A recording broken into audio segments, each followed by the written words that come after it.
ప్రార్థన చేసుకున్నామండి. మహాపరిశుద్ధుడమైన మా ప్రియ పరలోకపు తండ్రి, మీ పవిత్రమైన శ్రేష్టమైన నామానికి మా ప్రభు అయిన క్రీస్తు పేరిట కృతజ్ఞత స్తుతులు చెల్లిస్తూ ఉన్నాం. వాతావరణం ప్రతికూల పరిస్థితుల్లో ఉన్న మీ విలువైన వాక్కులను పరిస్థితులు ఎలా ఉన్నా నేర్చుకోవాలి అని అనేకులకు నేర్పించాలన్న ఆలోచన కలిగి ఉన్నప్పటికీ ఈ విధముగా మీరు మాకు మంచి అవకాశాన్ని సమయాన్ని ఇచ్చినందుకు మా ప్రభు అయిన క్రీస్తు పేరిట కృతజ్ఞత స్తుతులు చెల్లిస్తూ ఉన్నాం. మా ఆత్మీయ జీవితాలకు అవసరమైన మీ మాటలను పరిశీలించడానికి మేమంతా మీ ఎదుట మీ పిల్లలుగా కూడుకొని ఉండగా సమయోచితమైన ఆలోచన జ్ఞానమును మా అందరికి అనుగ్రహించమని మీ మాటల చేత మాలో ధైర్యాన్ని నింపి మీ సన్నిధిలో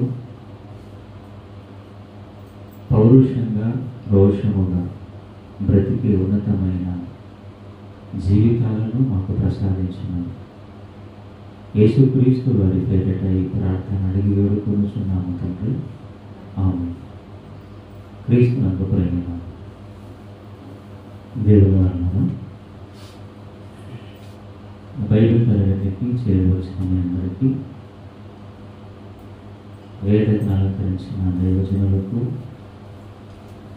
ప్రభు అయిన క్రీస్తు వారి సర్వోన్నతమైన శుభప్రదమైన నామంలో నా ప్రత్యేకమైన వందనములు శుభములు చెల్లిస్తూ ఉన్నాను. ప్రియులారా, నేటికి ఈ బైబిల్ తరగతిలో మనం ఆలోచించబోయే అతి ప్రాముఖ్యమైన అంశవాను ప్రతికూల పరిస్థితులలో ప్రభువుపై నిలిచేది ఎవరు? ప్రియులారా, ప్రతికూల పరిస్థితులు అనగా మనిషికి అనుకూలంగా లేనివి, మనిషి తన ఆత్మీయ జీవితంలో ముందుకు వెళుతున్నప్పుడు సరైన వసతులు వనరులు లేనివి. ప్రతికూల పరిస్థితులు అనగానే చాలా కష్టముతో, ఇబ్బందులతో, శ్రమలతో, బాధలతో కూడుకున్న స్థితి అన్నది మీరు ముందు గమనించండి. అనుకూలమైన పరిస్థితులు కూడా సమాజంలో ఉన్నాయి. అనుకూలమైన పరిస్థితులు అంటే అన్నీ మనిషికి అందుబాటులో ఉండి మనిషి ఆనందంగా ఉంటూ సంతోషంగా తన జీవితాన్ని గడుపుతూ ముందుకు కొనసాగుతూ ఉన్నప్పుడు ఇదంతా కూడా అనుకూలమైన పరిస్థితులు, మనకు అనుకూలంగా ఉండే స్థితి. కానీ అనుకూలమైన స్థితులకు ప్రతికూలమైన పరిస్థితులకు చాలా వ్యత్యాసము కనపడుతుంది. ఈ రెండు విషయాలను మనం ఆలోచించగలిగితే ప్రియులారా,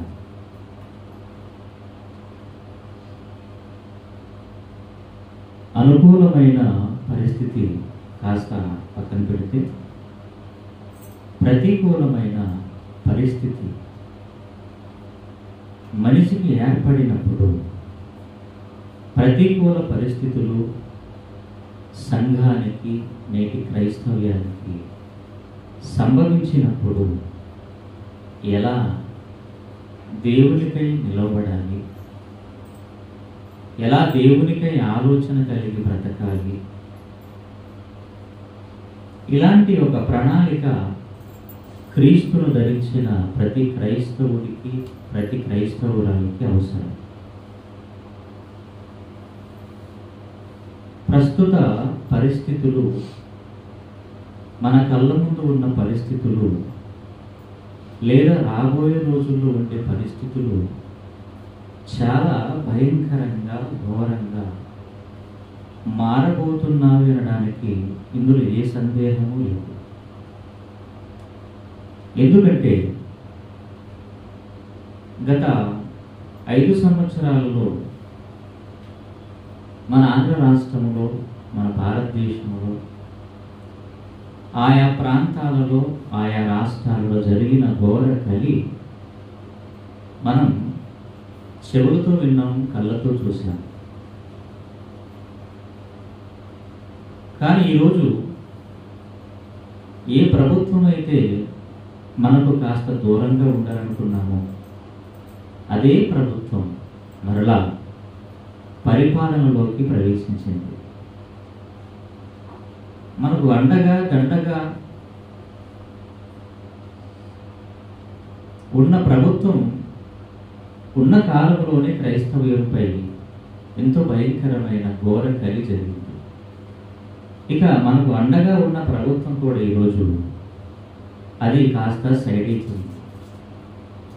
ఇక పరిస్థితులు ఎలా ఉండబోతున్నాయో, ఎలా ఉంటాయో కూడా ఊహించడానికి, ఆలోచించడానికి చాలా భయంకరమైన పరిస్థితులు ఉన్నాయి. మొన్నటికి మొన్న మన దేశ ప్రధాని నరేంద్ర మోదీ అతను మాట్లాడుతూ ఒక మాటను చెప్పాడు. గత 10-1500 ఏళ్లుగా ఆదివారం అనే రోజును సెలవు దినముగా ప్రకటించింది ప్రభుత్వం. ఇక దానిని మార్చి శుక్రవారం రోజును సెలవు దినముగా ప్రకటించాలి అని అతని మాటల్లో పేర్కొన్నాడు. అంటే ఇక క్రైస్తవులపై, క్రైస్తవులు విషయంలో ఎలాంటి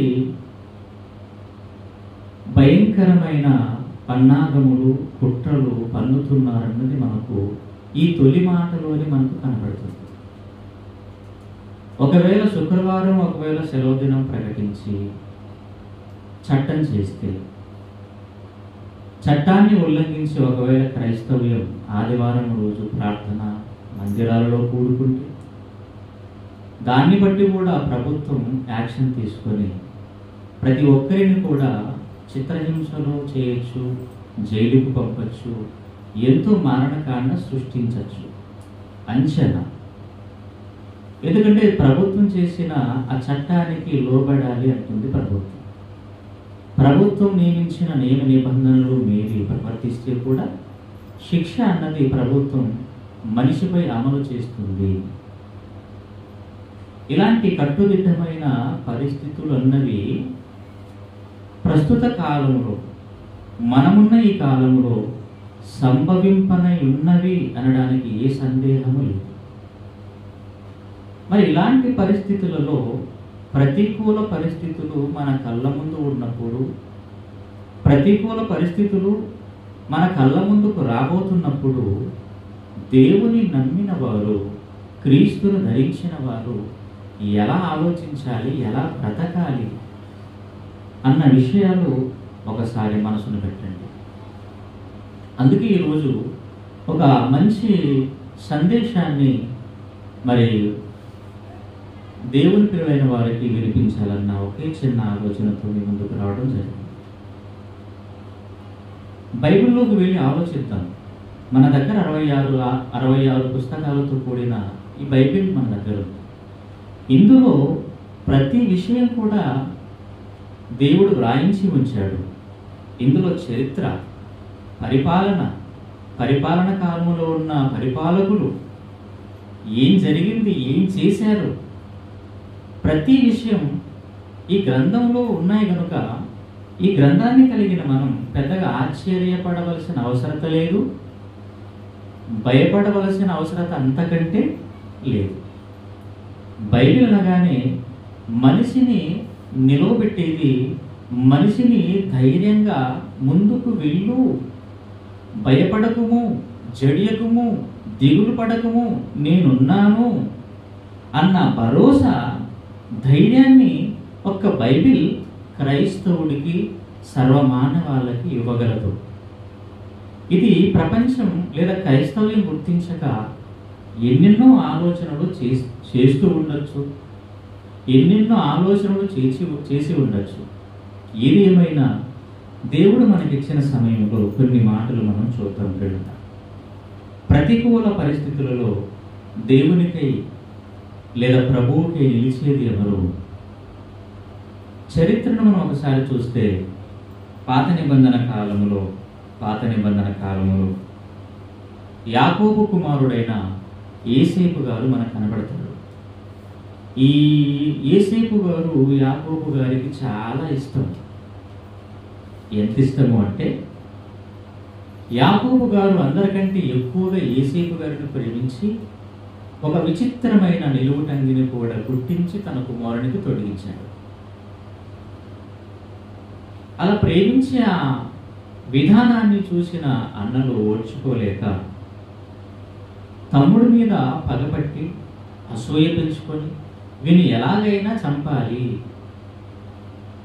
ఎలాగైనా వీని కడతేర్చాలి అన్న ఆలోచన తమ్ముడికి వ్యతిరేకంగా, కుటుంబానికి వ్యతిరేకంగా చేశారు. ఏది ఏమైనా చంపాలనుకున్నారు. యోసేపు గారి అన్న ఎవరు అడ్డుపడతారు? వద్దని అడ్డుపడేవారు ఎవరు? ఇతన్ని చంపకూడదు, ఇతని రక్తాన్ని మనం కళ్ళ చూడకూడదు, ఇతన్ని ఇదిగో అక్కడ పక్కనే వట్టి గుంట ఉంది, అక్కడ అందులో పడేద్దాము. ఏదేమో ఇతను చెప్పిన మాటకు అందరూ సమ్మతించి యోసేపు గారిని అక్కడ వేయటం, అక్కడ నుంచి మరలా బయటకు తీయటం. ఆ మీదుగా వర్తకులు ఇష్మాయేలీలు ఐగుప్తు ప్రయాణం వెళ్తుంటే వారికి ఈ యోసేపు గారిని అమ్మవేయటం. ఇక్కడ విషయాన్ని మీరు గమనిస్తే యోసేపు గారు తల్లి లేకపోయినా తండ్రి, కుటుంబం, వారు ఉన్న ప్రాంతం, మంచి వాతావరణం, అందరూ తన చుట్టూ ఉన్నారు, అనుకూలమైన పరిస్థితులు, ఆనందంగా ఉండే జీవిత విధానం. కానీ యోసేపు గారి జీవితంలో ప్రతికూల పరిస్థితి అన్నది ఏర్పడింది. ఇతడు దేవుని భక్తుడు, దేవుడంటే చాలా చాలా ఇష్టపడేవాడు, దేవుడంటే భయభక్తి కలిగిన వాడు, చెడుతనమును విసర్జించినవాడు. అందుకే పాపము చేయడానికి అవకాశం వచ్చినా ఇతడు పాపం అంటించుకోకుండా పరిశుద్ధమైన మనస్సుతో బయటికి పారిపోయాడు. ఇంత ఉన్నతమైన యోసేపు గారికి ప్రతికూల పరిస్థితులు ఏర్పడ్డాయి. ఇస్మాయిలును తీసుకొని వెళ్ళిన వీరు ఐగుప్తులో ఈ యోసేపు గారిని పొతీఫరు చేతులు పెట్టారు. పొతీఫరు చేతులు పెట్టిన తర్వాత ఏం జరిగిందో కొంతవరకు మనకు ఆలోచన ఉండొచ్చు. పొతీఫరు భార్య రావటం, అక్కడ సందర్భాన్ని ఆలోచిస్తే ఇదిగో నాతో నువ్వు శయనించాలి అనటం, ఇతను ఒప్పుకోకుండా పాపం చేయకుండా తప్పించుకొని పారిపోవటం, ఆనంద కూడా యోసేపు గారి మీద పొతీఫరు భార్య మోపటం, అప్పుడు యోసేపు గారు చెరసాలలోకి వెళ్ళటం. చూసారా? యోసేపు అనగానే ఏదో పెద్దవాడు అనుకోవద్దండి, బాలుడుగా ఉన్నాడు, యవనస్తుడుగా ఉన్నాడు, చాలా సుందరుడు. అతి చిన్ని వయసులో ఎలాంటి పరిస్థితులు యోసేపు గారికి చోటు చేసుకున్నాయో ఒకసారి ఆలోచించండి. చిన్న బాలుడుగా ఉన్నాడు. ఏంటా దయానీయమైన పరిస్థితి? ఒకసారి బైబిల్లో మనం చూడగలిగితే, ప్రియులరా, బైబిల్లో మనం చూడగలిగితే 105వ కీర్తనలు 17 వచ్చిన భాగాన్ని మనం చూద్దాం. 105వ కీర్తనలు 17 వచ్చిన భాగాన్ని చూడగలిగితే, 105వ కీర్తనలు 17 వచ్చిన భాగం, వారికంటే ముందుగా ఆయన ఒకరిని పంపెను, యోసేపు దాసుడుగా అమ్మబడెను. తర్వాత ఏం జరిగిందట? వారు సంకెళ్ళ చేత అతని కాళ్ళు నొప్పించిరి, ఇనుము అతని ప్రాణమును బాధించెను. చూసారా, యోసేపు గారు మంచి వాతావరణములో నుండి మంచి వాతావరణము కాని ప్రదేశానికి వెళ్ళిపోయాడు. అతడు జీవించిన బ్రతికిన తీరు వేరు, ఇదిగో అతని అతి చిన్న బాల్య దశలోనే ఏర్పడిన పరిస్థితి వేరు. నా అనేవారు ఎవరూ లేరు, తన సొంత దేశం కూడా కాదు. అక్కడ ఉండేవారంతా అన్ని జనులు, యెహోవాను గుర్తించని వారు. యెహోవా అంటే ఎవరో కూడా తెలియదు వారికి. ఇది ఎలా చెప్పగలమండి మనం అనుకుంటున్నారా? ఒకానొక సందర్భంలో మోషే అహరోను గారు ఫరో దగ్గరికి వెళ్ళి ఇశ్రాయేలీయులను పోనివ్వండి అయ్యా, వారు దేవుని సేవించాలి అని అడిగినప్పుడు ఫరో నోట వచ్చిన మాట, యెహోవా ఎవడు, ఇశ్రాయేలీయులను పోనిచ్చుటకు యెహోవా ఎవడు అంటే ఆ దేశానికి యెహోవా ఎవరో కూడా తెలియదన్నమాట. అలా దేశం కాని దేశానికి అన్ని జనుల మధ్యకు ఒక భక్తుడు వెళ్ళిపోయాడు. చూడండి, ఒక భక్తుడు. యోసేపు అతి చిన్నవాడు తనది కాని దేశంలోకి వెళ్ళాడు. అక్కడ ఏమైనా దేవుని నమ్ముకున్నవారు అనుకూలమైన పరిస్థితులు ఏమైనా ఉన్నాయంటే ప్రతికూల పరిస్థితులు. అక్కడికి వెళ్ళిన తర్వాత యోసేపు గారి పరిస్థితి ఎలా ఉందో చూడండి. బాలుడు. ఇనప సంఖ్యల చేత బాధించారంట. ఎంత బాధపడ్డాడు, ఎంత ఏడ్చాడు. చెరసాల్లో వేశారు. చేయని నేరానికి అన్నలు అమ్మేసి ఐగుప్తుకు పంపితే, చేయని నేరానికి చెరసాల్లోకి వెళ్ళిపోయాడు.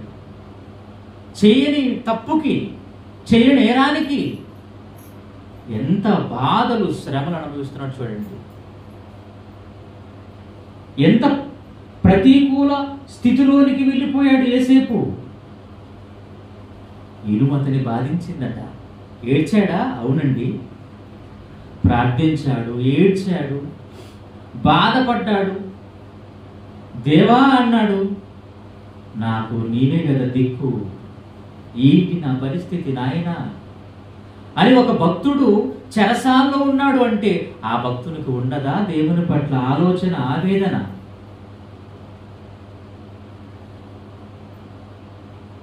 ఆదికాండం 39వ అధ్యాయంలో 19 ఇట్లు నీ దాసుడు నన్ను చేసినని తన భార్య తనతో చెప్పిన మాటలు విన్నప్పుడు కోపముతో మండిపడి అతన్ని పట్టుకొని రాజు ఖైదీలు బంధింపబడు చెరసాలలో వేయించెను. అతడక్కడ చెరసాలలో ఉండెను. ఎంత పరిస్థితి యోసేపు గారికి. ఆలోచిస్తుంటేనే, చదువుతుంటే బాధ అనిపిస్తుందండి. ఏంటి యోసేపు గారి జీవితం ఏంటి ఇలా ఉంది? చెరసాలలోకి వెళ్ళాడట. చెరసాలంటే ఏదో మనము ఈ లోకంలో ఉండే జైలు మాదిరి ఉండవండి, పోలీస్ స్టేషన్లో ఉండే జైలు మాదిరి ఉండదు. చెరసాలనగానే దిగువ భాగంలో ఎక్కువ లోతుల్లో ఉండేటివి, చిమ్మ చీకటి. అంత భయంకరమైన చెరసాలలో ఈ యవనుడు, బాలుడు, భక్తుడు యోసేపు గారు వేయబడ్డాడు.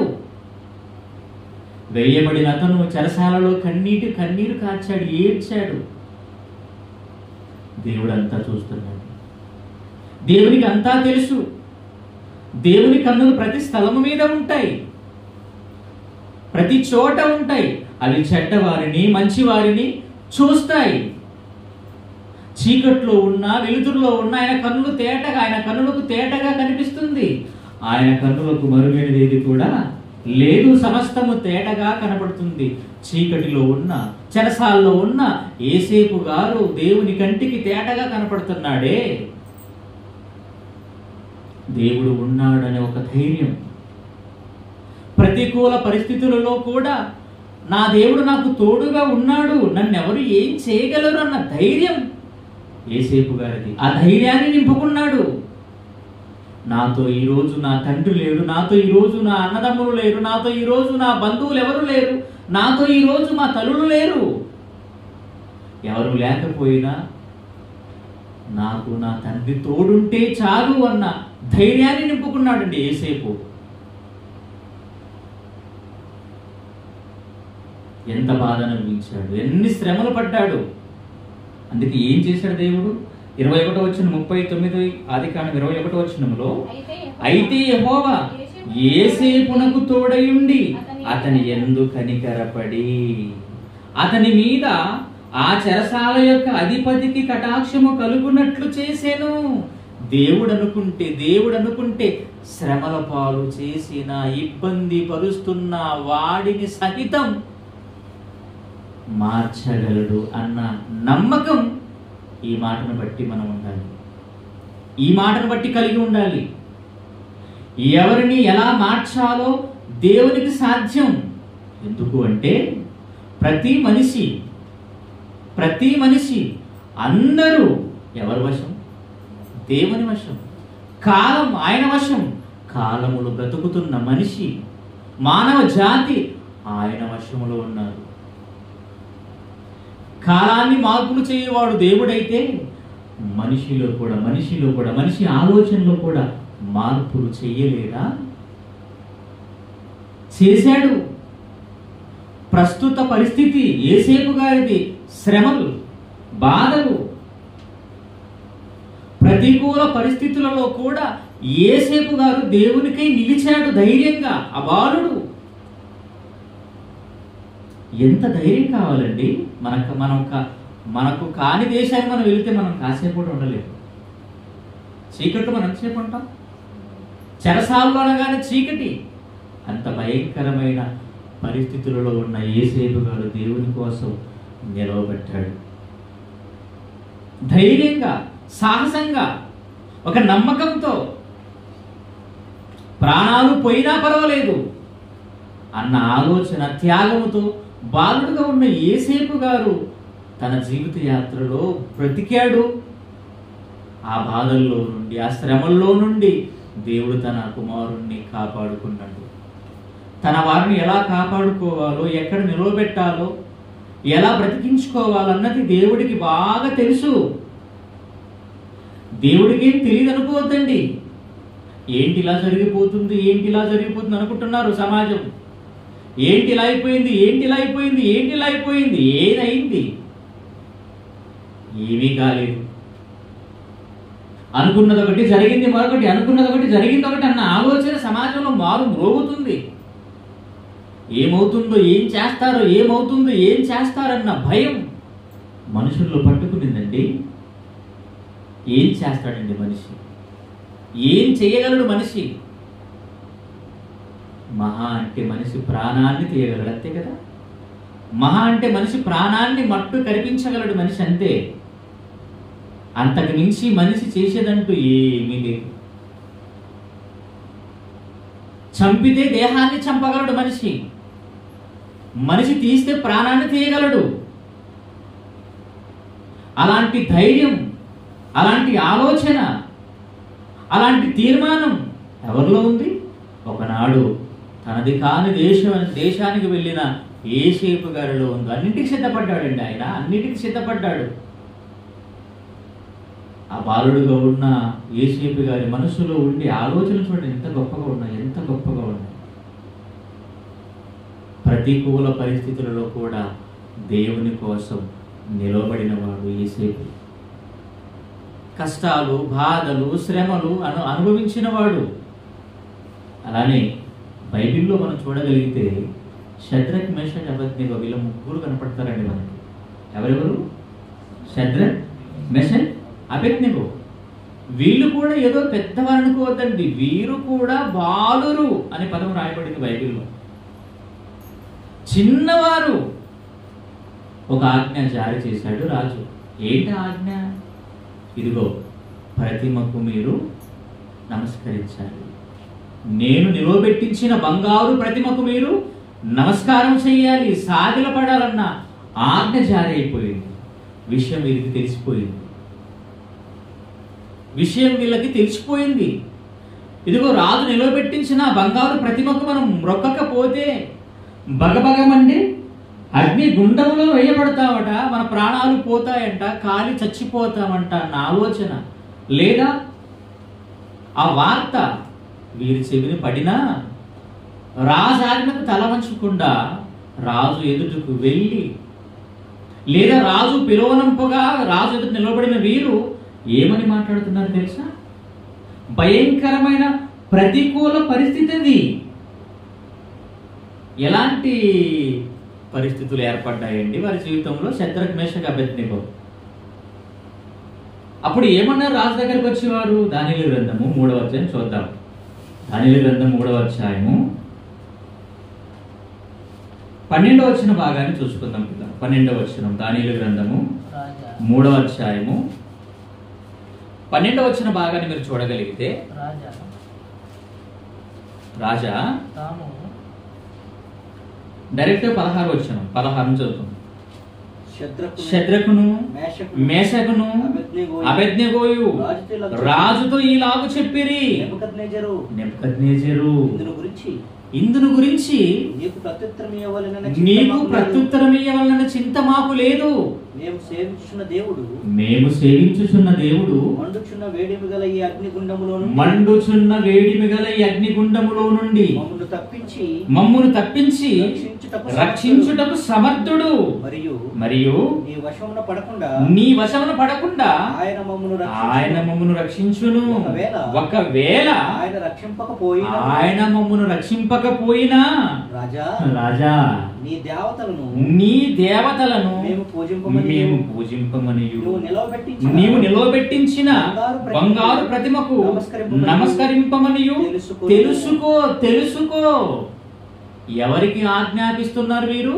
రాజుకు కరాఖండితంగా చెప్తున్నారు. రాజే కరాఖండితంగా ఆజ్ఞాపించాడు, మీరు నేను నిలవబెట్టించిన బంగారు ప్రతిమకు సాగిలపడి నమస్కరించాలి, పూజిస్తూ రావాలి. కానీ రాజు సన్నిధిలో ఉన్న ఈ బాలురు ముగ్గురు ధైర్యంతో, సాహసంతో ప్రాణాలకు తెగించి ప్రతికూల పరిస్థితులలో కూడా దేవునికై నిలిచారు. దేవుని కోసం మాట్లాడుతున్నారు. ఇదిగో నువ్వు బగబగమంటే అగ్నిగుండములోకి వేయడానికి ఎన్నో ఏర్పాట్లు చేశావు కదా, ఆ అగ్నిగుండములోకి నువ్వు ఒకవేళ వేసినా దేవుడు మమ్మను రక్షించటానికి సమర్థుడయ్యా. నువ్వేమనుకుంటున్నావు?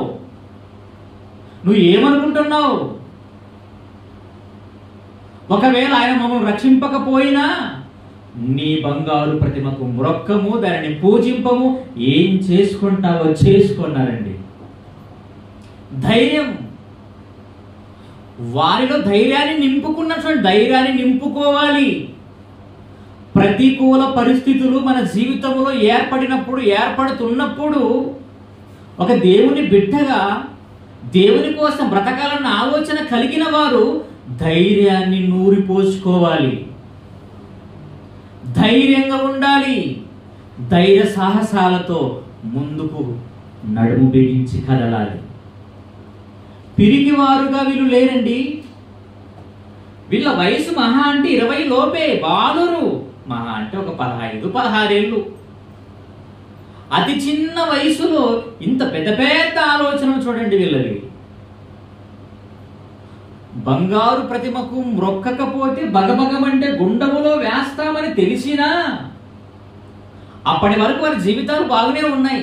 ఎలా ఉంచారంటే వీళ్ళని, ఏ స్థానంలో ఉన్నారంటే వీళ్ళు చూడండి. అనుకూలమైన పరిస్థితుల్లో ఉన్న శద్రక్, మేషక్, అబేద్నెగో ప్రతికూల పరిస్థితులలోకి వెళ్ళిపోయారు. వాళ్ళ స్థాయి ఏంటి చూడండి. ఓ మాట 2వ అధ్యాయం దానియేలు గ్రంథము 2వ అధ్యాయం 49 చివరి మాట. దానియేలు గ్రంథము 2వ అధ్యాయము 49వ వచనం. అంతటా దానియేలు రాజునంత మనవి చేసుకొనగా రాజు శద్రకు, మేషకు, అబేద్నెగోయను వారిని బబులోను సంస్థానము మీద విచారణకర్తలుగా నియమించెను. చూసారా, మంచి పొజిషన్, మంచి స్థానం, మంచి స్థాయిలో ఉన్నారు. అనుకూలమైన పరిస్థితులలో ఆనందంగా రాజు క్రింద వీళ్ళు వారికి అప్పగించిన పనులు చేస్తూ వారి జీవితాలు గడుపుతూ ఉన్నారు. కానీ ప్రతికూల పరిస్థితులు ఏర్పడ్డాయి. ఎవరికి? శద్రకు. ఏమని మాట్లాడుతున్నారు రాజుతో? నువ్వు ఏమనుకుంటున్నావు? నీ ఆజ్ఞ వినటం ధర్మం కాదు. దేవుడు కూడా మాకు ఆజ్ఞ ఇచ్చాడయ్యా. ఏంటి ఆజ్ఞ? దేవుడు కూడా ధర్మశాస్త్రంలో ఒక ఆజ్ఞ ప్రవేశపెట్టాడు. ఏంటి ఆజ్ఞ అంటే, భూమి మీద గాని, భూమి క్రింద గాని, భూమి క్రింద నేల యందు గాని ఏ రూపమును మీరు చేసుకోకూడదు, వాటికి సాగిలపడకూడదు, వాటిని పూజింపకూడదన్న ఆజ్ఞ ధర్మశాస్త్రంలో రాయబడిన మాట మీరమంటారా? అది జరగని పని రాజా. మీ ఆజ్ఞనైనా మీరుతామేమో గాని మా దేవుడు మాకు ఇచ్చిన చట్టములో ఉన్న ఆజ్ఞను మాత్రము మీరం. ఈరోజు చట్టాలు ఎన్నో, క్రైస్తవ్యానికి, దేవుని పిల్లలకు వ్యతిరేకంగా చట్టాలు ఎన్నో చేయొచ్చు. చట్టాలు చేసి, చట్టాలు అమలు చేసి, వాటి ప్రకారం మీరు బ్రతికితే సరి, లేదంటే చంపేస్తామన్నప్పుడు దేనికి తల వంచాలి? చట్టము చేసిన ఆజ్ఞలకు, కట్టడలకు మనం తల వంచాలా, లేదా దేవుడు రాసిన శాసనాలకు తలదించాలా? ఒకసారి ఆలోచించండి. అది దైవ నిర్ణయానికి వ్యతిరేకమైన చట్టం అయితే మనం పాటించే అవసరత లేదండి. దైవ నిర్ణయానికి వ్యతిరేకమైన ఆజ్ఞలు, చట్టం, శాసనాలు చేస్తే మనం పాటించే అవసరమే లేదు. దేవునికి నచ్చనిది వాళ్ళు చేయమన్నప్పుడు, దేవునికి నచ్చనిది వాళ్ళు ప్రవేశపెట్టినప్పుడు వాటిని అనుసరించే పని మనకు లేదు. ఇక్కడ శద్రక్, మేషక్, అబేద్నెగో ఈ ముగ్గురు చేసింది అదే. దేవుని ఆజ్ఞకు, దేవుని శాసనానికి భిన్నమైన ఆజ్ఞను మీరు ప్రవేశపెట్టారు కనుక దానికి మేము తల వంచం. మాకు ఏర్పడింది ప్రతికూల పరిస్థితులు అయినప్పటికీ దేవుని కోసం ఈ స్థితిలో కూడా మేము నిలబడతాము, నీతో ఎదిరించడానికి కూడా సిద్ధం. ఎంత ఉన్నతంగా జీవించారండి వారు, ఎంత గొప్పగా మాట్లాడుతున్నారు వారు. ఏమంటే ఆ మాటలు చదివినప్పుడు ఏంటి వీళ్ళ ధైర్యం ఏంటి, వీళ్ళ కలేజ ఏంటి? బాలురుగా ఉండి బబులోను మహాసామ్రాజ్యాన్ని పరిపాలిస్తున్న నెబుకద్నెజర్ని గడగడలాడిస్తున్నారంటే ఏంటి వీళ్ళకుండే కలేజ? మా వెనకాల ఉన్నది మహాశక్తి. ఆ శక్తి ముందు ఏ శక్తి నిలవలేదు అన్నది వారికి అర్థమైంది. మనిషికి ఉండే శక్తి ఎంతండి? ఆఫ్టర్ ఆల్ దేవుని శక్తి ముందు, దైవ శక్తి ముందు మానవ శక్తి ఎంతండి? ఆఫ్టర్ ఆల్ అది ఇంతలో కనబడి అంతలో మాయమైపోయే ఆవిరి వంటి జీవితం రానిదని దేవుడు అన్నాడు. ఏంటి ఆవిరి వంటి జీవితం కలిగిన వాడు దైవశక్తిని ఎదుర్కోవటమా? ఆవిరి వంటి జీవితం కలిగిన వాడు దేవునితో పోరాటం చేయటమా? ఏనుగుతో ఎలక పిల్ల పెట్టుకున్నట్టుంది. ఏనుగుతో ఎలక పిల్ల పెట్టుకున్నట్టుంది. తొక్కేస్తే నితిన్ సెకండ్లో చచ్చిపోతుంది ఎలుక. అలాంటిది ఏనుగు దగ్గరికి వచ్చి బెదిరిస్తుందట. దేవుడు గొప్పవాడు అన్న సంగతి వీళ్ళకి తెలుసు. ఒకటి మాత్రం మనం బాగా ఆలోచించాలండి, ప్రతికూల పరిస్థితులు వీళ్ళకి ఏర్పడిన దేవుని కోసం నిలవబడ్డారు. అది గొప్ప విషయము. మనం గొప్పగా ఆలోచించవలసిన విషయము. వారి జీవితాల ద్వారా ఆదరణ పొందుకొని, వారి జీవితాల ద్వారా ధైర్యాన్ని నింపుకొని మనం కూడా నిలవబడాలి. అందుకే వాళ్ళ జీవిత చరిత్రను బైబిల్లో దేవుడు రాయించి భద్రపరిచి ఈరోజు ఆయన గ్రంథాన్ని మన చేతికిచ్చి నేర్చుకోండి, పరిశీలించండి, ధ్యానించండి. ఎంత చక్కటి మాటలు చెబుతున్నాడు దేవుడు. కానీ ఒక దానియేలు గారు కూడా మనం ఆలోచించగలిగితే పిల్లారా, దానియేలు గారు కూడా అతను కూడా ఒక ఉన్నతమైన స్థాయిలో ఉన్నవాడే గొప్పగా. కానీ అతనికి కూడా ప్రతికూలమైన పరిస్థితులు ఏర్పడ్డాయి. ఏంటి ఆ ప్రతికూలమైన పరిస్థితి? ఇదిగో రోజుకి 3 సార్లు ప్రార్థించేవాడు. ఎవరు? దానియేలు. ఇక పడిన వారు కుట్రదారులు ఏం చేశారు తెలుసా? కుట్రదారులు ఎక్కువ ఉంటారు. దానియేలు అనగానే దేవునికి చాలా ఇష్టడు, పరిశుద్ధమైన ఆలోచన కలిగిన వాడు, పరిశుద్ధుడుగా ఉన్నాడు. ఆ మాట మీరు చూడగలిగితే దానియేలు గ్రంథంలో దానియేలు గారు ఎలా ఉన్నాడో ఒకసారి దేవుని సన్నిధిలో దేవుని ఎదుట దానియేలు గ్రంథము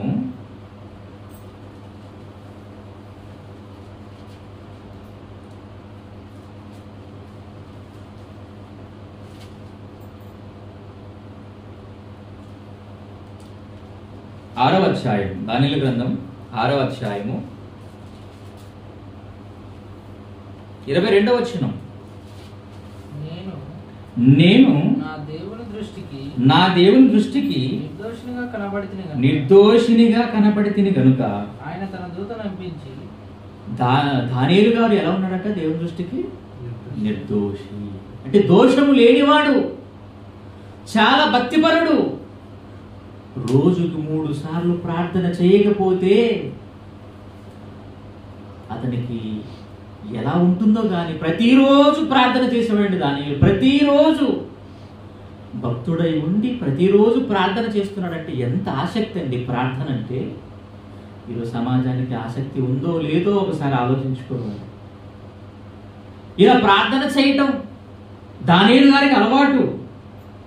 కుట్రదారులు వచ్చారు, అయ్యా మీరు ఒక శాసనం చేయాలి. ఏంటా శాసనం? ఏంటా శాసనం? ఒకసారి చూస్తారా అన్నమాట. ఏంటా శాసనం?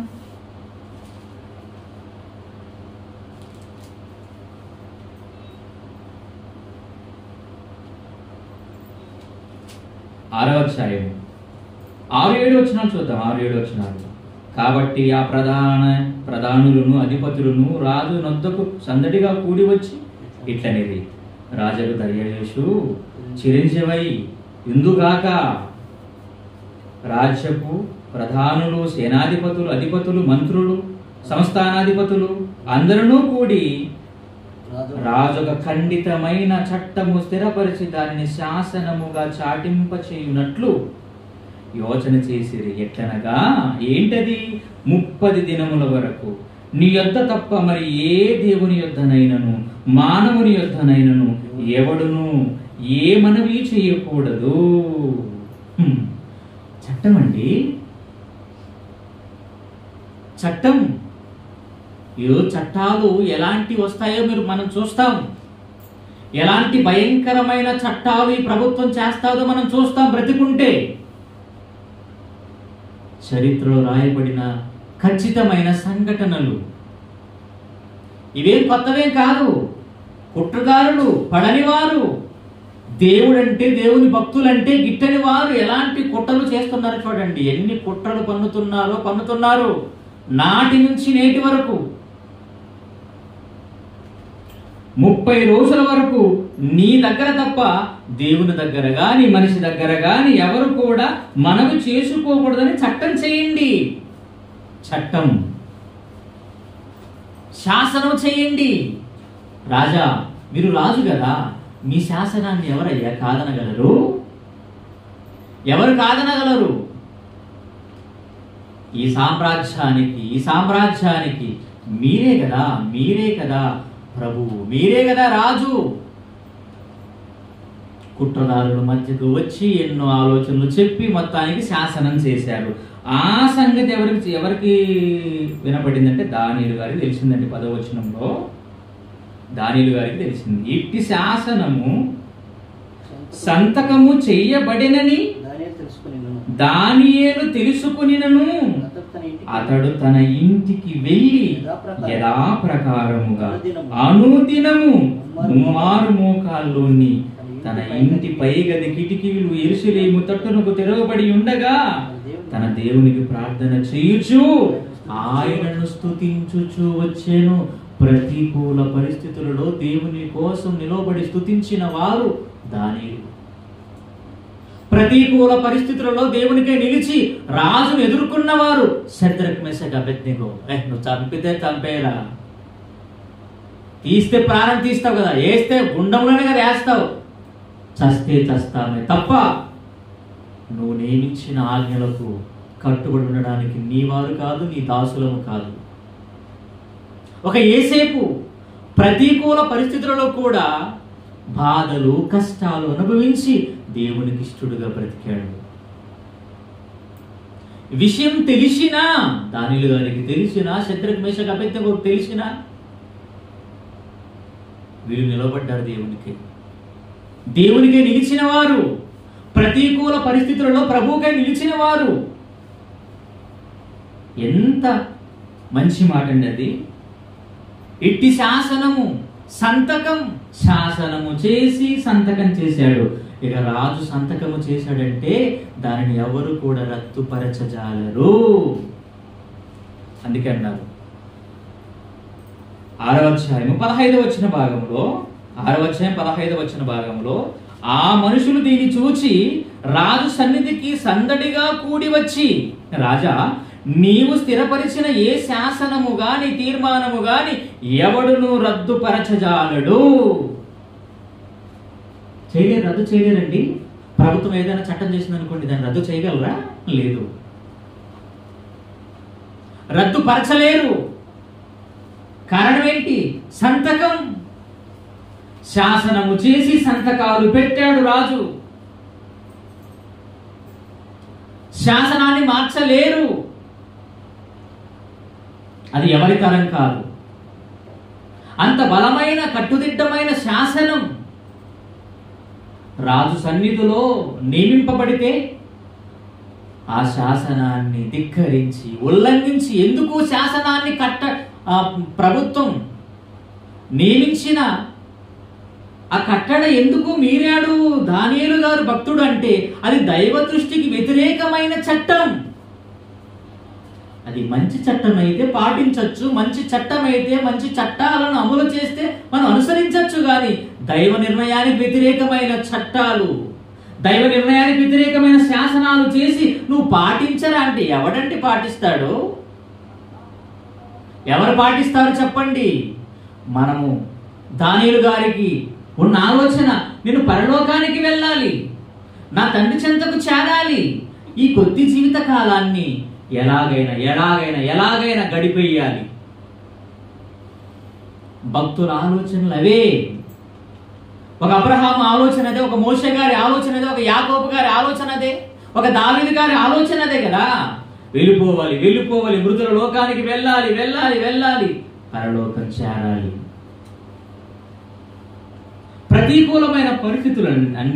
ప్రతికూలమైన పరిస్థితులలో దేవుని కోసం నిలిచారు వీళ్ళంతా. ఒక దానియేలు కావచ్చు, ఒక శద్రక్ మేషక్ అబేద్నెగో కావచ్చు, ఒక యేసేపు గారు కావచ్చు, ఒక మోషే గారు కావచ్చు, ఒక దావీదు గారు కావచ్చండి. ఇలా చెప్పుకుంటూ పోతే ఎందరో నిలవబడలేదా? దేవుని సన్నిధిలో బ్రతకలేదా? ప్రతికూల పరిస్థితులు ఏర్పడ్డాయని నోరు మూసుకుని దేవుని పని చేయకుండా కిమ్మని వారు సైలెంట్ అయిపోలేదండి. దావీదు మహారాజు గురించి మనందరికీ తెలుసు. రాజుగా చేయబడిన తర్వాత సౌలుండి దావీదు గారిని తరుముతున్నాడు చంపడానికి. పిల్లనిచ్చిన మామే చంపడానికి ప్రయత్నం చేస్తున్నాడు. కొండల్లో, గుహల్లో ఎక్కడ పడితే అక్కడ దాక్కుంటున్నాడు. ప్రతికూలమైన పరిస్థితులు ఎవరికి సంభవించాయి? దావీదు గారికండి. కట్టుకున్న భార్య దూరం అయిపోయింది, కన్నవారికి దూరం అయ్యాడు.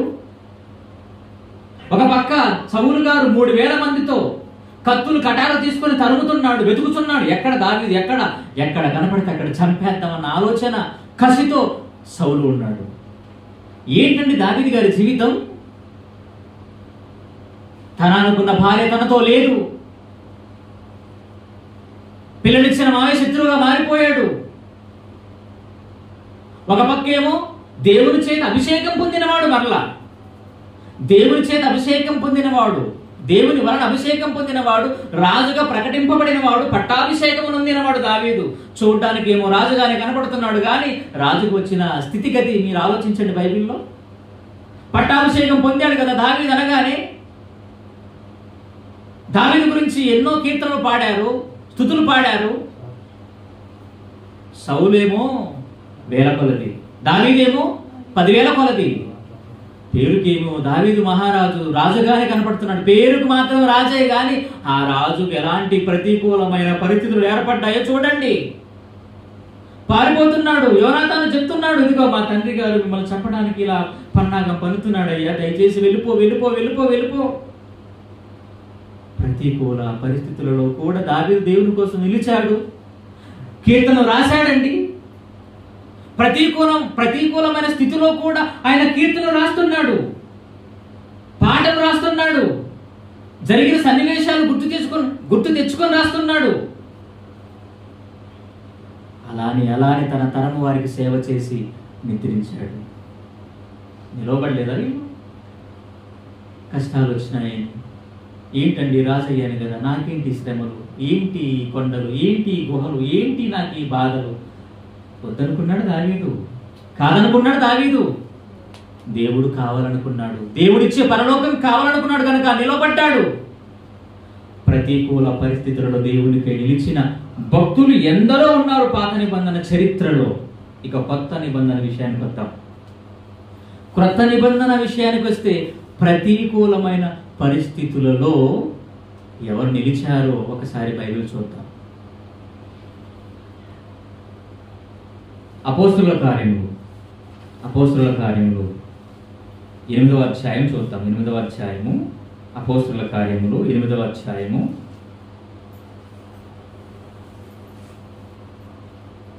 8వ అధ్యాయము మొదటి వచన భాగాన్ని జాగ్రత్తగా చూద్దాం.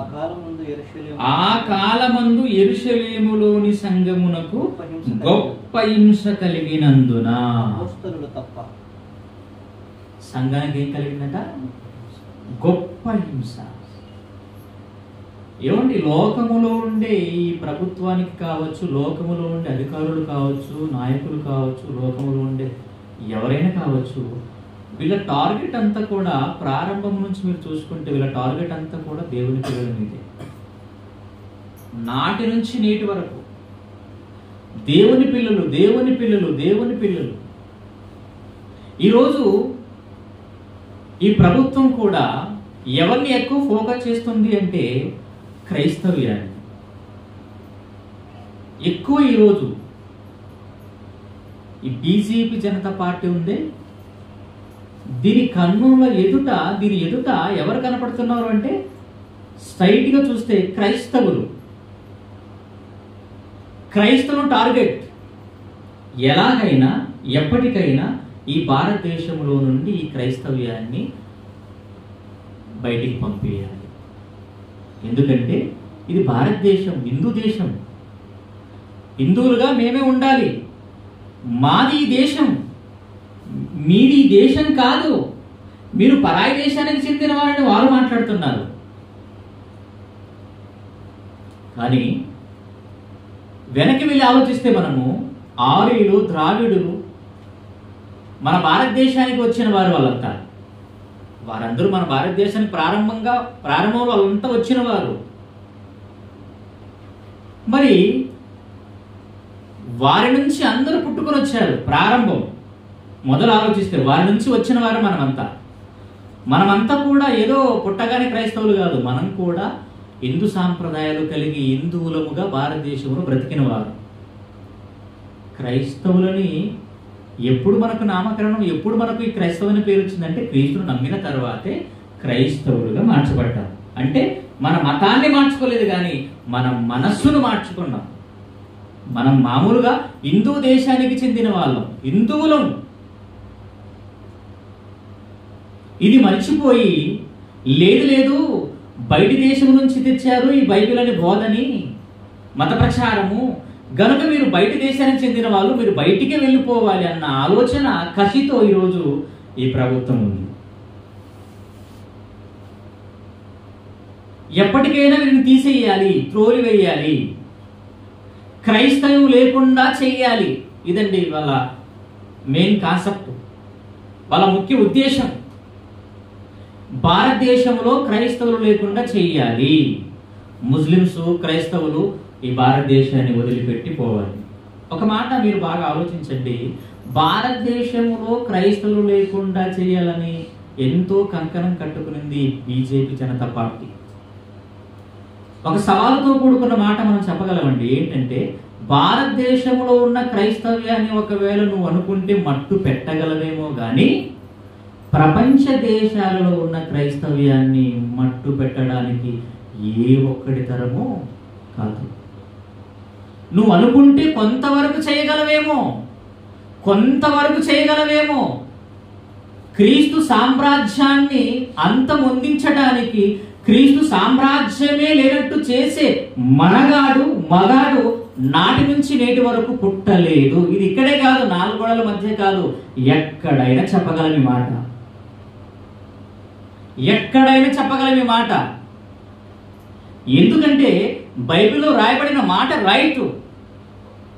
దానికి వ్యతిరేకంగా నువ్వు ఉల్లంఘించి ఒకవేళ చేస్తే నీ చట్టాలతో వచ్చిన, నీ అధికారంతో వచ్చిన రాజ్యాన్ని కుప్పకూల్చలేవు కదా, దాన్ని ఇంచు కూడా కదిలించలేడు మనిషి. ఇంచు కూడా. అలా కదిలించాలని, పడగొట్టాలని ఎందరో గొప్ప గొప్ప వాళ్ళు,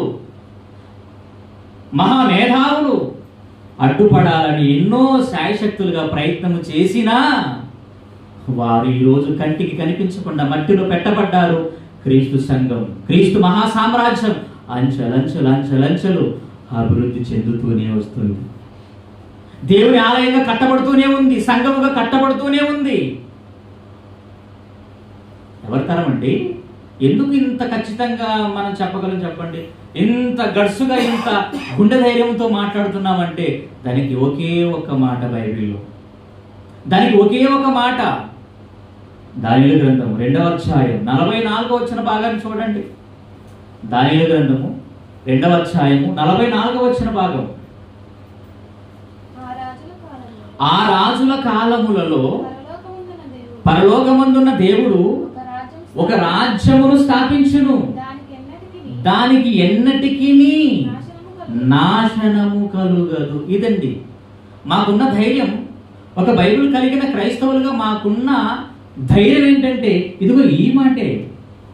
దానికి ఎన్నటికీ నాశనం ఉండదు. అంతము లేని క్రీస్తు మహా సామ్రాజ్యం ఈరోజు అంచెలంచెలుగా ప్రపంచవ్యాప్తంగా ఉంటే, నువ్వు ఆఫ్టర్ ఆల్ దేశాలలో భారతదేశం 200 దేశాలకు పైగా ఉన్న దేశాలలో భారతదేశం ఒకటి. ఒకవేళ జనాభా ఎక్కువ ఉండొచ్చు.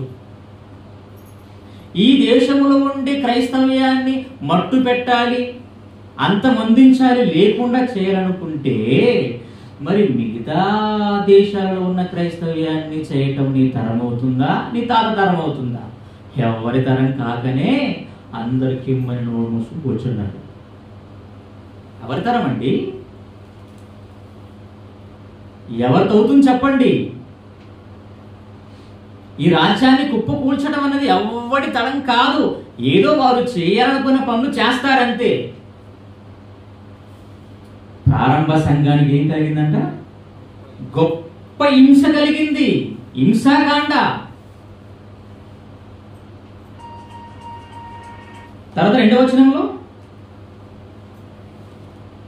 ఆ కాలమందు యెరూషలేములోని సంఘమునకు గొప్ప హింస కలిగినందున అపోస్తలులు తప్ప అందరూ యూదయ సమరయ దేశముల యందు చెదిరిపోయిరి. భక్తి గల మనుషులు స్టెఫెను సమాధి చేసి అతని గూర్చి బహుగా ప్రాలాపించిరి.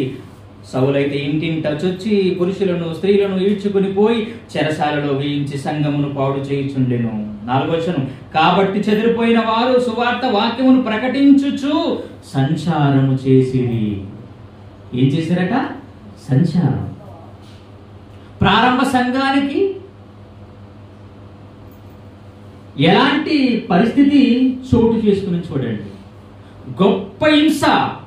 హింస అంటేనే మామూలుగా, గొప్ప హింస అంటే చాలా భయంకరమైన హింస. అందుకే మనం జాగ్రత్త పడాలి ప్రియులారా. ప్రతి ఒక్కడు కూడా ఈరోజు క్రైస్తవం మీద టార్గెట్, క్రైస్తవ్యం మీద టార్గెట్ చేసి మాట్లాడుతున్నారు. అందుకే ఆదివారం సెలవు రోజు ప్రకటించము, ఇక శుక్రవారం రోజు సెలవు రోజు ప్రకటిస్తామంటున్నారు కదా. అంటే వాళ్ళ ఉద్దేశం ఆరాధన కార్యక్రమం అన్నది ఎక్కడా జరగకూడదు.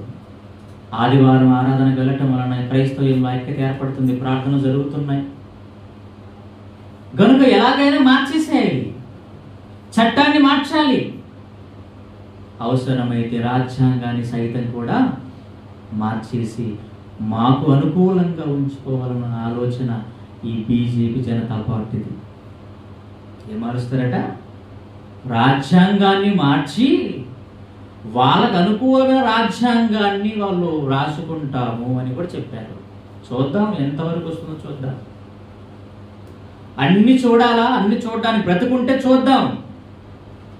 అనుకున్నవాడు ఎంతవరకు ఉంటాడు, అనుకున్నవి ఎంతవరకు చేస్తాడో, ఎంతవరకు అమలవుతాయో వేకెన్సీ. ఎన్నో మార్పులండి. ఇదంతా ఎందుకు చేస్తున్నారంటే ఒకే ఒక కారణం, క్రైస్తవుల్ని ఎలాగైనా చిత్రహింసలు పెట్టాలి. క్రైస్తవులు ఈ చిత్రహింసలు భరించలేకైనా ఈ దేశాన్ని వదిలిపెట్టి పారిపోవాలి. అదే కదా ఇక్కడ జరిగింది. ఇక్కడ జరిగింది ఏంటి? ఏం జరిగింది? అపోస్తలుల కార్యం 8:1 ఏం జరిగింది? ఆ కాలమందు యెరూషలేములోని సంఘమునకు గొప్ప హింస కలిగినందున, గొప్ప హింసను కలిగిస్తే, మారణకాండను సృష్టిస్తే ఎలాగైనా ప్రాణం అనే తీపితో పారిపోతారేమో. ఆ రోజు సంఘానికి ప్రతికూలమైన పరిస్థితులు ఏర్పడినప్పటికీ వారు యెరూషలేము దేశాన్ని విడిచి యూదయ సమరయ దేశములకు వెళ్ళడం వాస్తవమే. కానీ వారి నోట ప్రకటన అన్నది ఆపలేదు. నువ్వు కాకుంటే మరొకడు, నీ ప్రాంతం కాకుంటే మరొక ప్రాంతం లేదా ప్రకటించుకోవడానికి సర్వలోకానికి వెళ్ళి సర్వ సృష్టికి సువార్తను ప్రకటించండి అని యేసు తెలియజేసిన మాట. ఎంత భయంకరమైన పరిస్థితి చోటు చేసుకునేదండి ప్రారంభ సంఘానికి.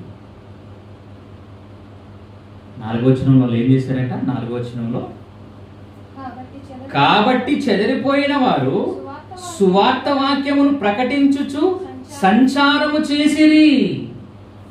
సంచారం అండి. పేతురు, యోహానులు కూడా సువార్తే సువార్త, సువార్తే సువార్త. ఏమిటి? ప్రారంభ సంఘం.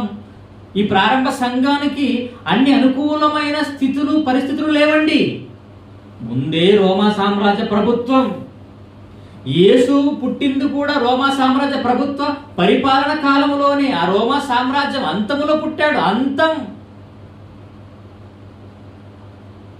రోమా సామ్రాజ్య ప్రభుత్వం అంతములో ఉన్నా ఆ పరిపాలనలో ఉన్న రాజులు భయంకరంగా కఠినంగా క్రైస్తవ్యాన్ని హింసించేవారు. కొరడాలతో కొట్టేవారు, రంపాలతో కోసేవారు, రాళ్లతో కొట్టేవారు, భయంకరమైన చిత్రహింసలు చేసేవారు. అవసరమైతే శిలో వేసి చంపేసేవారు తలక్రిందులుగా. ఇలాంటి భయంకరమైన రక్తపాతాన్ని సృష్టించే రోమా ప్రభుత్వ కాలములోనే ప్రారంభ సంఘం వర్ధిల్లింది, అభివృద్ధి చెందింది. వాళ్ళకి ఏవైనా అనుకూలమైన రాయితీలు ఏమైనా ఉన్నాయా? లేవు. ఈరోజు కూడా ప్రభుత్వం ఎలాంటి రాయితీలు చేయడానికి ఇష్టపడుతుందండి? అన్ని మనకు ప్రతికూలమైన రాయితీలే. ఒకటి అనుకూలంగా ఉండదు. అన్ని వ్యతిరేకమైన రాయితీలు, అన్ని వ్యతిరేకమైన చట్టాలు, అన్ని వ్యతిరేకమైన శాసనాలు. మరి ఇలాంటప్పుడు మనం ఎలా ఉండాలి? భయపడదామా? అయ్యో అయ్యో అయ్యో అయ్యో ఏమో చేసేస్తున్నారు, భయపడదామా? నో. ధైర్యాన్ని నింపుకోవాలి. ప్రిపరేషన్ అన్నది అవసరం. ఒక ప్రమాదం పొంచుకొని వస్తుందంటే ప్రమాదాన్ని ఎలా ఎదుర్కోవాలి, ప్రమాదాన్ని ఎలా తప్పించుకోవాలి, అవసరమైతే మనం ఏం చెయ్యాలన్న ఒక ఆలోచన, ఒక ప్రణాళికతో క్రైస్తవుడుగా ఉండాలి. అదే పౌలు అన్నాడు, మేము అపాయములో ఉన్నను కేవలం ఉపాయము లేని వారము కాము. ఒక పక్క ప్రమాదం వస్తున్నప్పుడు క్రైస్తవులుగా ఎలా ఉండాలి? ఒక ప్రణాళిక మనం సిద్ధం చేసుకోవాలి.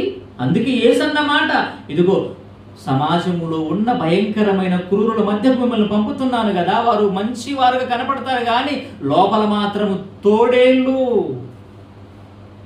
తోడేళ్ల మధ్యకు గొర్రెలు పంపినట్టు పంపుతున్నాను. కనుక మీరు ఎలా ఉండాలో తెలుసా? పాముల వలె వివేకులను, పావురము వలె నిష్కపటులనై ఉండండి. ప్రణాళిక సిద్ధం చేసుకోవద్దా? మనం కూడా ప్రారంభ సంఘం అండి ఎలా ముందుకు వెళ్ళిందో కొన్ని మాటలు చూద్దాం. అపోస్తలుల కార్యం 5వ అధ్యాయం, అపోస్తలుల కార్యం 5వ అధ్యాయం 41, 42 మంచి మాట చూద్దాం. అపోస్తలుల కార్యము 5వ అధ్యాయము 41, 42. 39 వచనం. దేని వలన దేవుని వలన కలిగినదాయన మీరు వారిని వ్యర్థపరచలేరు. మీరొకవేళ దేవునితో పోరాడు వారగుదురు సుమి. వారతని మాటకు సమ్మతించి అపోస్తలులను పిలిపించి కొట్టించి యేసు నామమును బట్టి బోధింపకూడదని ఆజ్ఞాపించి వారిని విడుదల చేసిరి. యేసు నామం ఉచ్చరింపకూడదు. ఈ రోజు అదే పరిస్థితి. యేసు పేరు ఎత్తితే దడ, యేసు మాట ఎత్తితే దడ, గుండెలు కొట్టుకుంటున్నాయి. ఆ రోజు కూడా అంతే. వాళ్ళకి ఏదో ప్రారంభ సంఘానికి అనుకూలమైన పరిస్థితులు ఉన్నాయనుకోవద్దండి. ప్రతికూల పరిస్థితులలోనే ప్రభు కోసం నిలిచిన ప్రారంభ సంఘం, ప్రారంభ అపోస్తలులు.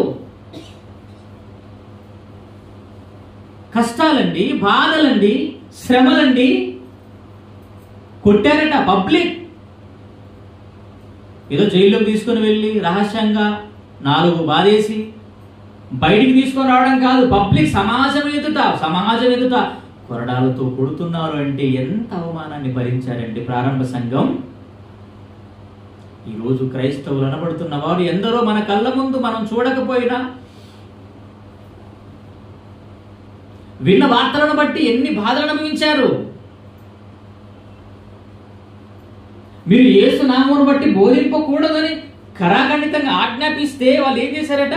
41వ వచనంలో, ఆ నామము కొరకు అవమానం పొందుటకు పాత్రులమని ఎంచబడినందున వారు సంతోషించుచు మహాసభ ఎదుట నుండి వెళ్ళిపోయి ప్రతిదినము దేవాలయములోను ఇంటింటను మానక బోధించుచు యేసే క్రీస్తని ప్రకటించుచుండిరి. ఏంటండి ధైర్యం? ఏంటి వాళ్ళకున్న ధైర్యం? వద్దన్నా కూడా సువార్త చేయడమేనా? అవును. దేహమును చంపు వారికి మీరు భయపడక. యేసు చెప్పాడండి ఆ మాట. దేహమును చంపు వారికి మీరు బెదరక భయపడక ఎదురు నిలిచి మీరు ప్రకటించాలి. బూదిగంతముల వరకు ఈ రాజ్య సువార్త సకల జనులకు సాక్షార్థముగా ప్రకటింపబడాలి. యేసు చెప్పిన మాట, ఆ మాటను బట్టి వీళ్ళు తీసుకున్న నిర్ణయం, ఆ నిర్ణయాన్ని బట్టి వచ్చే బాధలు, శ్రమలు, కష్టాలు అనుభవించటం. ప్రారంభ సంఘానికి అన్ని ప్రతికూలమైన పరిస్థితులే చోటు చేసుకున్నాయి. ఎక్కడికి వెళ్ళినా, ఏ ప్రాంతానికి వెళ్ళినా అనుకూలంగా వారికి సపోర్ట్ చేసే వాళ్ళు లేరు. నిలిచిందా సంఘం? ప్రకటించిందా దేవుని వాక్యం? యేసునామం గొప్పదైందా? గొప్పదైంది. యేసునామమే అన్నిటికంటే గొప్పదని ప్రకటించారండి. ప్రతికూల సమయంలో కూడా, ప్రతికూల సమయాలలో కూడా ప్రారంభ సంఘం ఏమని ప్రకటించిందంటే 4వ అధ్యాయం 12వ వచనంలో, 4వ అధ్యాయం 12వ వచనంలో, మరి ఎవని వలనను రక్షణ కలుగదు, ఈ నామముననే మనము రక్షణ పొందవలనని, ఈ నామముననే మనము రక్షణ పొందవలనని వాళ్ళకి కరాఖండితంగా చెప్పేశారండి. ఆకాశము క్రింద గాని మనుషులు వేయబడిన మరి ఏ నామమున రక్షణ పొందలేము అని గట్టిగా చెప్పేశారండి. ప్రతికూలమైన పరిస్థితులలో కూడా యేసు నామమును మీరు ప్రకటించకూడదు అంటే యేసు నామమే గొప్పది అని చెప్పారు. చూడండి పై మాటల్లో మీరు మనం చదువుకున్నాం కదా, ఏంటి 5:41లో ఆ నామము కొరకు అనే పదం అక్కడ చూడండి. అక్కడ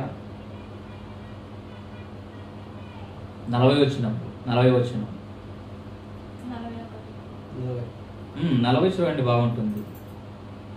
40 వారతని మాటకు సమ్మతించి అపోస్తలులను పిలిపించి కొట్టించి యేసు నామమును బట్టి బోధింపకూడదని ఆజ్ఞాపించి వారిని విడుదల చేశారు. ఇప్పుడు వాళ్ళు ఏం చేస్తున్నారు? 4వ అధ్యాయంలో 12వ వచనంలో అదే నామమే ప్రకటిస్తున్నారు. యేసునామం.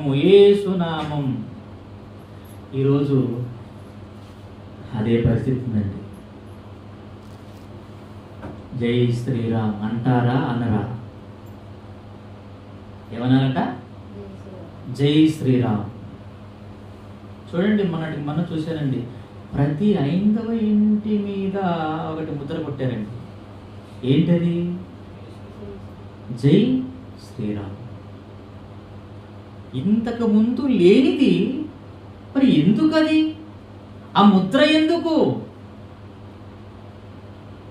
ఎంత క్రూరం అండి, ఎంత దగా అండి, ఎంత కుట్ర అండి ఇది.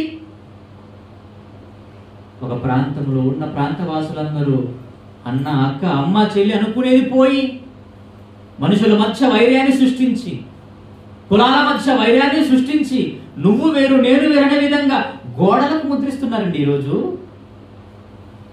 ఎంత దారుణం చూడండి. మీరంటే ఆ పదాన్ని అనాలి. యేసు నామము కానీ, యేసు సువార్త ప్రకటన కానీ మీరు చెప్పడానికి వీలు లేదంటున్నారు. మరి ఏం చెయ్యాలి సోదరి సోదరా? రాబోయే పరిస్థితులు ఎలా ఉంటాయో తెలియదు కదా. ఒకవేళ అంచనా వేసి ఆలోచిస్తే రాబోయే రోజుల్లో ప్రతికూల పరిస్థితులు మనకు ఏర్పడితే, మనకు సంభవిస్తే, భక్తుల్లా ప్రారంభ సంఘములా మనం నిలవబడి వాక్యం ప్రకటించగలమా? లేదంటే పిరికివారుగా పారిపోగలమా? ఏది నిర్ణయం? ఒకవేళ పిరికివారుగా, చేతకాని వారుగా పారిపోతే పిరికివారును, అవిశ్వాసులను పరలోక రాజ్యానికి వారసులు కాదు. బెదురుకు ఎదురు నిలిచారు ప్రారంభ సంఘం. బెదురు పెట్టారండి. బెదురు పెట్టారట. చూడండి ఒక మాట, మంచి మాట. బెదురు పెట్టారట. బెదురు పెడితే వాళ్ళు ఏం చేశారట? అపోస్తలుల కార్యంలోనే వాళ్ళు బెదురు పెట్టారట. బెదురు పెడితే వాళ్ళు ఏం చేశారు చూడండి.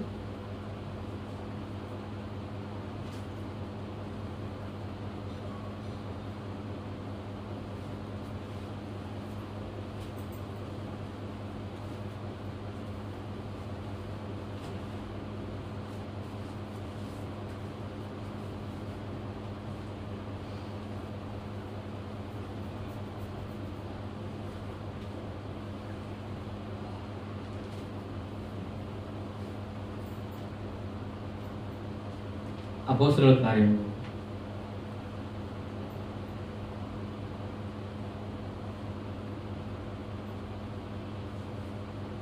అది పేతురు గారి సందర్భంలో వారిని వాళ్ళు బెదురు పెడతారండి. బెదురు పెడితే కూడా వారు భయపడకుండా గొప్పగా అక్కడ మాట్లాడడం జరుగుతుంది.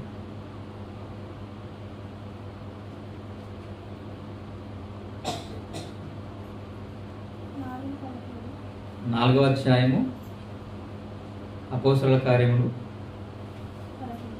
17వ వచనం.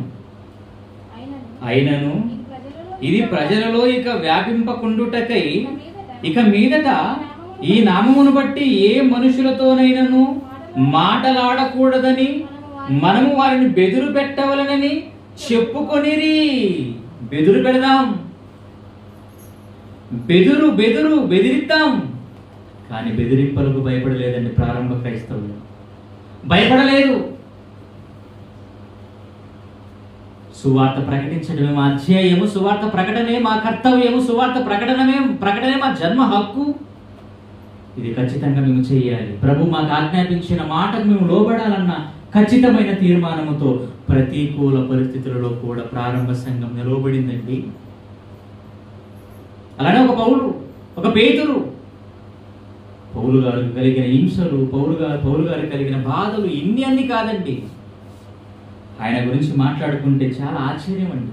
ఒకానొక సందర్భంలో ఫిలిప్పి పట్టణంలో అతనికి ఏం జరిగిందో ఒక మాట చూద్దాం. అపోస్తలుల కార్యములు 16వ అధ్యాయం 23వ వచనం భాగాన్ని చూద్దాం. అపోస్తలుల కార్యములు 16వ అధ్యాయము 23వ వచనం. వారు చాలా దెబ్బలు కొట్టి వారిని చెరసాలలో వేసి భద్రముగా కనిపెట్టవలనని చెరసాల నాయకునికి ఆజ్ఞాపించారు. చూసారా, ఇక్కడ ఈ పౌలు గారు చేసింది ఒకటేనండి, పురుతోలోని దయ్యం పట్టిన దాన్ని బాగు చేశాడు. అప్పుడు ఏం చేశారు వీళ్ళు?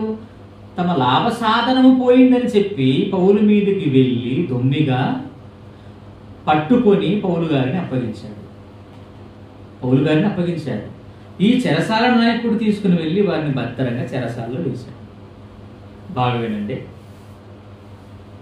పౌలు గారి జీవితంలో అన్ని ప్రతికూలమైన పరిస్థితులు, ఎక్కడికి సువార్త ప్రకటించడానికి వెళ్ళినా యూదులు వచ్చేవారు, ఆటంకం చేసేవారు, అల్లరి అంత అల్లరి సృష్టించేవారు, పౌలు చెప్పిన మాటకు అడ్డం చెప్పేవారు.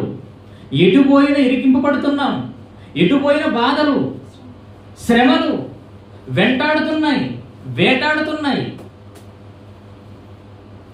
మరి ఏం చేశాడు పౌలు? ఇక్కడ కూడా తనకి ప్రతికూల పరిస్థితి ఏర్పడింది. చెరసాల్లో వేయబడ్డాడట. చెరసాల్లో వేయబడి భద్రంగా చెరసాలను చేశారు, భద్రపరిచారు. కానీ పౌలు గారు ఉండి ఆ పరిస్థితి ఒకసారి ఆలోచిస్తానండి, నిజంగానండి ఆశ్చర్యం అవుతుంది. వారు ఏం చేశారంట? 22వ వచనంలో, అతడు జనసమూహము వారి మీదకి దొమ్మిగా వచ్చెను, న్యాయాధిపతులను వారి వస్త్రములు లాగివేసి వారిని బెత్తములతో కొట్టవలనని ఆజ్ఞాపించేది. వస్త్రాలు తీసేశారు. ఏమండి? ఇక ఏం చేశారంటే 23వ వచనం, వారు చాలా దెబ్బలు కొట్టి వారిని చెరసాలలో వేసి. చాలా దెబ్బలు కొట్టారంటే మామూలుగా కొట్టలేదండి. వారు ఎలా కొట్టారట? ఎలా కొట్టారో 33వ వచనం చూడండి. ఎలా కొట్టారు? రాత్రి ఆ గడియలోనే అతడు వారిని తీసుకొని వచ్చి వారి గాయములు కడిగెను. అంటే ఎలా కొట్టారు పౌలు గారిని, శీల గారిని అంటే గాయాలు, రక్తం, దేహమంతా రక్తం అండి. రక్తముతో తడిసిపోయిన ఈ పౌలు, శీల ప్రతికూల సమయములో ఉన్న, చెరసాలలో ఉన్న, చీకటిలో ఉన్న ఏం చేశారట? ఏం చేశారు చూడండి. 24వ వచనం, 25వ వచనం, అయితే మధ్యరాత్రి వేళ పౌలును శీలయు దేవునికి ప్రార్థించుచు కీర్తనలు పాడుచుండిరి, ఖైదీలు వినుచుండిరి. ప్రతికూల పరిస్థితులలో పౌలు, శీల ఏం చేశారట? కీర్తనలు, ప్రార్థన. బాగున్నారా వాళ్ళు? లేదండి. చెరసాలలోకి వెళ్ళారు, చీకట్లో ఉన్నారు. ఆరోగ్యంగా ఉన్నారంటే అది లేదు. దేహం అంతా రక్తం, గాయాలతో ఉన్నారు, బాధల్లో ఉన్నారు, ఇబ్బందుల్లో ఉన్నారు. కానీ పాట పాడటం మరవలేదు, ప్రార్థన చేయటం మరవలేదు. ప్రతికూల పరిస్థితులండి భక్తులకు ఏర్పడింది. ఒకనాడు యోబు గారికి ఎలాంటి స్థితి ఏర్పడింది? అన్ని పోయాయి. గాడిదలు, ఒంటెలు, పిల్లలు అన్ని పోయాయి. చివరికి తన ఆరోగ్యం కూడా బాగులేదు. ఏం చేశాడు? యెహోవా ఇచ్చెను, యెహోవా తీసుకొని పోయాను, యెహోవా నామమునకు స్తుతి కలుగును గాక. ప్రతికూలమైన పరిస్థితులలో దేవుని కోసం నిలబడిన వారు, దేవుని కోసం మాట్లాడిన వారు, దేవుని కోసం పాడిన వారు, దేవుని కోసం ప్రార్థించిన వారు కనపడుతున్నారు బైబిల్లో. మరి మన జీవితాలలో ఎలాంటి పరిస్థితులు ఉన్నా, నీకు ఒకవేళ ప్రతికూల పరిస్థితి ఏర్పడిందా, అయితే నిలబడు, ప్రార్థన చెయ్యి, ప్రకటించడానికి ధైర్యము నింపుకో. బైబిల్లో రాయబడిన మాటలను బట్టి, దేవుడు చెప్పిన మాటను బట్టి, ఏంటి నా బ్రతికి ఇలా అయిపోయిందండి, నేనేంటి ఇలా అయిపోయాను అనుకుంటున్నావా? అసలైంది మనకుంది పరలోకం. దాన్ని జ్ఞాపకం పెట్టుకొని దానికోసం మనం పరుగులు తీయాలి, ప్రయాసపడాలి. అనుకూలమైన పరిస్థితులు ఉంటేనే పని చెయ్యాలా? లేదండి. సమయం మనకు, ఆ సమయం మనకు సువార్త ప్రకటించుము తిమోతి అన్నాడే పౌలు గారు తిమోతి గారితో. నువ్వు ప్రకటించు నాయన, సువార్త పని చెయ్యి. సమయం ఉన్నా లేకపోయినా, దొరికినా దొరకపోయినా, నువ్వు బాగున్నా బాగులేకపోయినా, ఆరోగ్యం ఉన్నా అనారోగ్యం ఉన్నా, కష్టాలున్నా బాధలున్నా సంతోషంగా ఉన్నా, ఎనీబడి ఒక క్రైస్తవుడుగా, ఒక సువార్థికుడుగా, దేవుడు నమ్మిన వాడుగా, క్రీస్తును ధరించిన వాడుగా నువ్వు పని చేయరా? నువ్వు పని చెయ్యాలి. నా తదనంతరం నాయకత్వం నీదే కదా, నువ్వే గొప్పగా ప్రకటించాలి. అనేకులకు మాదిరిగా, సంఘానికి మాదిరిగా నువ్వు నిలబడాలి నాయనా అని తిమోతి గారికి ఎన్ని మాటలండి పౌలు గారు తెలియజేశారు. ఎలాంటి స్థితిలోనైనా సువార్త ప్రకటన ఆపకూడదు. సువార్త ప్రకటన ఆపకూడదు. దేవుని ప్రార్థించడం మానకూడదు. ప్రతికూలమైన పరిస్థితులలో భక్తులు నిలిచారు. ప్రారంభ సంఘం నిలబడింది. అపోస్తుడైన పౌలు గారు నిలిచాడు, తిమోతి గారు నిలబడ్డాడు. మరి వాళ్ళంతా మన జీవితాలకు ఆదర్శం కాదా? వారందరికంటే యేసు జీవితం మనకు మార్గం కాదా, మార్గదర్శి కాదా? యేసు జీవితంలో అన్ని ప్రతికూలమైన పరిస్థితులే కదండి. శ్రమలు, బాధలు, అవమానాలు, నిందలు, త్రాగబోతు, తిండిపోతూ, దయ్యం పట్టినవాడు, ఎన్ని భరించాడు యేసు. మన జీవితంలో ప్రస్తుత పరిస్థితులు ఎలా ఉన్నా, ఎలాంటి పరిస్థితులు మనకు రాబోతున్నా అన్నిటిని ఆలోచించి మనమంతా సిద్ధపడాలి. చావుకు సిద్ధపడాలి ప్రభు కోసం. నా మట్టుకు బ్రతుకుట క్రీస్తే చావైతే లాభం. ఏమంటే ఎందుకు ఈ మాటలు చెబుతున్నానంటే ధైర్యాన్ని నింపుకోవాలి. పిరికివారుగా మనం మారకూడదు సుమా. చట్టాలు దేవునికి వ్యతిరేకంగా చేస్తున్నప్పుడు క్రైస్తవుడుగా నువ్వు ఎలాంటి నిర్ణయం తీసుకుంటున్నావు? దేవుని కోసం, నీ తండ్రి కోసం, పరలోకం కోసం. పిరిగి సన్నాసిగా పారిపోవడానికి కాదండి యేసు దగ్గరికి వచ్చింది. పిరిగి వారిగా పారిపోవడానికి కాదండి యేసును నమ్మింది. ఆ రోజు ప్రారంభ సంఘం నిలవాలి. చివరిగా ఒక 2 మాటలు చూసుకొని ముగించుకుందామండి. కొరింథీయులకు రాసిన 2వ పత్రిక చదవబడిన వాక్య పట్టణం 7వ అధ్యాయం 5వ వచన భాగం. మేము మాసిదోనియాకు వచ్చినప్పుడు మా శరీరము ఏమాత్రమును విశ్రాంతి పొందలేదయ్యా. ఎటు పోయినా మాకు శ్రమలే కలిగాయి. వెలుపట పోరాటములు, లోపట భయం. అయినా కూడా మేము ప్రకటిస్తాం, సువార్త పని చేస్తాం. ఎంత మంచి మాట. ప్రస్తుతం మనకి ఎలాంటి పరిస్థితులు ఉన్నా భరిద్దాం. అదే బైబిల్ చెప్పింది. రోమీయులకు రాసిన పత్రిక 8వ అధ్యాయం 18వ వచన భాగాన్ని జాగ్రత్తగా చూడండి. రోమీయులకు రాసిన పత్రిక 8వ అధ్యాయము 18వ వచనం. మన ఎడల ప్రత్యక్షము కాబో మహిమ ఎదుట ఇప్పటి కాలపు శ్రమలు ఎన్న తగినవి కావని ఎంచుచున్నాము. మన ఎదుట ప్రత్యక్షము కాబోయి ఆ మహిమ ఎదుట ఇవన్నీ ఎంతయ్యా? క్షణమాత్రం ఉండేటివన్నీ, క్షణమాత్రముండు చులకనగా ఉండే శ్రమలు. చులకన శ్రమ అండి, ఎన్నిక లేనివంటి ఇవన్నీ లెక్కల్లోకి రానివ్వండి. మనకు వచ్చే శ్రమలు, బాధలు, మనకున్న ప్రస్తుత ప్రతికూల పరిస్థితులలో ప్రారంభ సంఘానికంటే ఎక్కువైనవి కావు. దానికంటే ముందు భక్తులకు కలిగిన బాధల కంటే ఎక్కువైనవి కావు కదా. చిన్నవి, చాలా చిన్నవండి. చిన్నదాని కోసం మనం కలత చెంది నిలబడలేక మనం దేవుళ్ళ దూరం అయితే ఆ రాబోయే పరలోకాన్ని పోగొట్టుకుంటాం. నిలబడండి. ప్రతికూల పరిస్థితులలో ప్రభువుకి నిలిచేది ఎవరంటే మనమే నిలవాలి. ఈ ప్రభుత్వం ఎలాంటి చట్టాలు చేసినా నిలబడదామండి. ప్రభు కోసం కొద్ది కాలం నమ్మకమైన వారుగా, నమ్మకమైన సేవకులుగా, నమ్మకమైన కుటుంబాలుగా మన బ్రతుకును కొనసాగిద్దాం. అట్టి భాగ్యాన్ని దేవుడు మనందరికీ అనుగ్రహించాలని కోరుతూ దేవుడి మాటను ముగిస్తూ ఉన్నాను. ప్రార్థన చేసుకున్నాం. ప్రేమ కలిగిన మా ప్రియ పరలోకపు తండ్రి, ప్రతికూల పరిస్థితులలో ప్రభువుకై నిలిచేది ఎవరు? నిలిచిన వారు ఎందరో ఉన్నారు. నిలిచేవారు మేమే కావాలి నాయన. ప్రస్తుత పరిస్థితుల్లో అధికారంలో ఉన్న అధికారులు ఎన్నో క్రైస్తవ్యానికి వ్యతిరేకమైన చట్టాలు, క్రైస్తవ్యానికి వ్యతిరేకమైన శాసనాలు ఎన్నో చేయటానికి పూనుకుంటున్నారు. ఒక తండ్రిగా సమస్తం మీకు తెలుసు నాయన. మీ పిల్లలుగా మమ్మల్ని కాపాడండి. మీ చిత్తం నాయన. ఈ ప్రభుత్వ పరిపాలనలోనే ఒకవేళ మేము శ్రమలను, బాధలు అనుభవించవలసి ఉంటే సంతోషంగా వాటిని అనుభవించి, శ్రమలు పడి, ఇబ్బందులు పడి మా ప్రాణాలు ప్రభువు కోసం సమర్పించుకుని ఈ చెంతకు చేరి ఉన్నతమైన భాగ్యాన్ని మాకు ప్రసాదించమని కోరుతూ, ప్రస్తుత పరిస్థితులను బట్టి మీ పిల్లలను బలపరచాలని ఈ మాటలు చెప్పాను.